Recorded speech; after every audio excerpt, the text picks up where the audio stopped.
একটি অন্যতম পিঠে পোয়া পিঠে। অন্য কোনো পিঠে পছন্দ হোক বা না হোক, আমরা সবাই প্রায় এই পিঠে পছন্দ করে থাকি। আজকের রেসিপিতে দেখে নেব কিভাবে খুব সহজেই ফুলকো জালিদার পোয়া পিঠে বানিয়ে নিতে পারবেন। কয়েকটি সহজ স্টেপ ফলো করলে আপনাদেরও পিঠে এরকমই তেলে দেওয়ার সাথে সাথেই ফুলে উঠবে। চলুন তাহলে দেরি না করে মূল রেসিপিতে ফেরা যাক। এ বানাবার জন্য প্রথমেই আমি বাটির মধ্যে নিয়ে নিচ্ছি আতপ চালের গুঁড়ো 2 বাটি, আর দিয়ে দেব সামান্য পরিমাণ নুন। এবার এই শুকনো উপকরণগুলোকে আমি খুব ভালোভাবে মিশিয়ে নেব। দিয়ে এর মধ্যে আমি ওই একই বাটির দিয়ে দেব 3 বাটি পরিমাণ কুসুম গরম জল। জলটা আমি একবারে ব্যবহার করব না, অল্প অল্প করে জল দিয়ে আমি হ্যান্ড হুইস্কের মাধ্যমে মিশিয়ে নেব।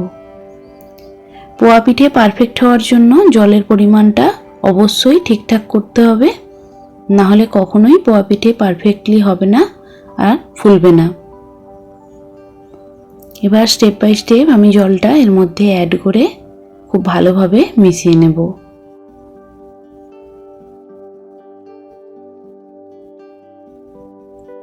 আমি এখানে 3 বাটি পরিমাণ জল ব্যবহার করেছি। দিয়ে এটাকে এভাবে হ্যান্ড হুইস্কের মাধ্যমে খুব ভালোভাবে মিশিয়ে নিচ্ছি। মেশানো যখন হয়ে গেছে তখন এভাবে আমি হাতের সাহায্যে আরও একবার খুব ভালোভাবে মিশিয়ে নেব। পোয়া পিঠে পারফেক্ট হওয়ার জন্য অবশ্যই ব্যাটারটা খুব ভালোভাবে এভাবে ফেটিয়ে নিতে হবে।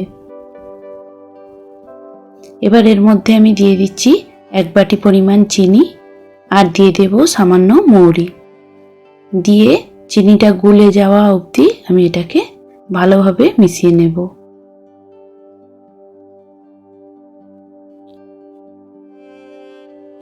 যখন চিনিটা গুলে এরকম একটা কনসিস্টেন্সি চলে এসেছে, তখন এটাকে আরও কিছুক্ষণ এভাবে মিশিয়ে নিয়ে এর মধ্যে এবার অ্যাড করব ময়দা। আমি ওই একই বাটি দিয়ে দিচ্ছি 1/2 বাটি পরিমাণ ময়দা।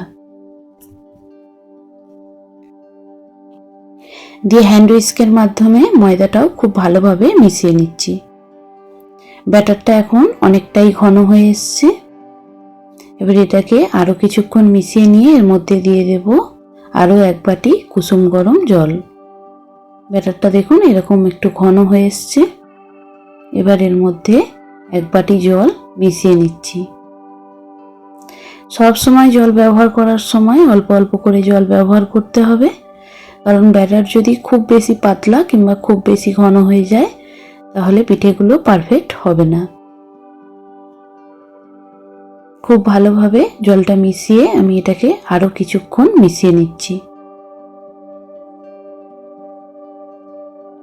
এবার একটা চামচের সাহায্যে আমি দেখিয়ে দেব ঠিক কীরকম কনসিস্টেন্সি পোয়া পিঠে বানানোর জন্য প্রয়োজন।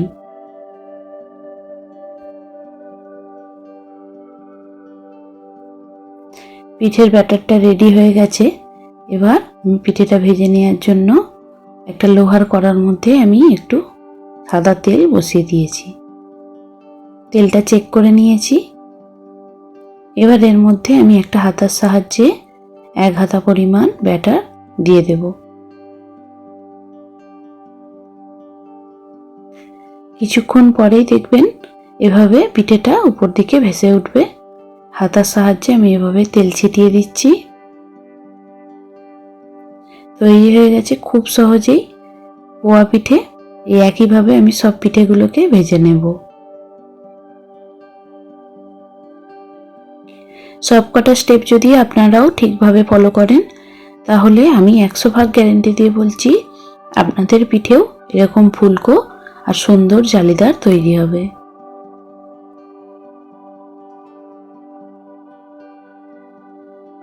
আপনারাও বাড়িতে অবশ্যই এভাবে একবার ট্রাই করবেন, আর কেমন হলো আমাকে কমেন্ট বক্সে অবশ্যই জানাবেন।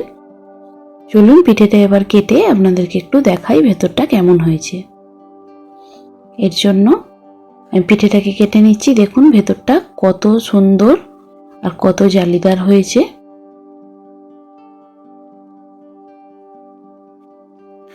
আমার এই ভিডিওটি আজকে কেমন লাগলো আপনারা কিন্তু অবশ্যই আমাকে কমেন্ট বক্সে জানাবেন।